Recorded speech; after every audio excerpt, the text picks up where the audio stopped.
মুষলধারে বৃষ্টি। এই রাস্তায় 1 ঘন্টা বৃষ্টি হলে হাঁটু পানি হয়ে যায়। কি বলেন? কি যে অবস্থা হবে আজকে, আবার খুবই খারাপ অবস্থা।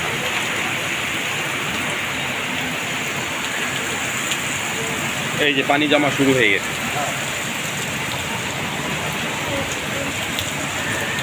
কেবল 20 মিনিটে এই অবস্থা, আর 40 মিনিট বৃষ্টি হলে হাঁটু পানি হয়ে যাবে। রাস্তাটা খুব জরুরি ভিত্তিতে উঁচু করা দরকার, একদম নতুনভাবে করার দরকার। রিপেয়ার করে হবে না, একদম নতুনভাবে করতে হবে। খুবই খারাপ অবস্থা। কুষ্টি 88 রোড, এটা খুবই গুরুত্বপূর্ণ একটা রোড। কলেজ মোড়, তারপরে সনো টাওয়ার। রুগীদের যে কী অসুবিধা হয় মানুষের, অ্যাম্বুলেন্সে একটা রুগী নামাতে গেলে পানি জমা থাকলে যে কী সমস্যা হয়, খুব সমস্যা হয়। রাস্তাটার দিকে কোনো খেয়ালই নেই।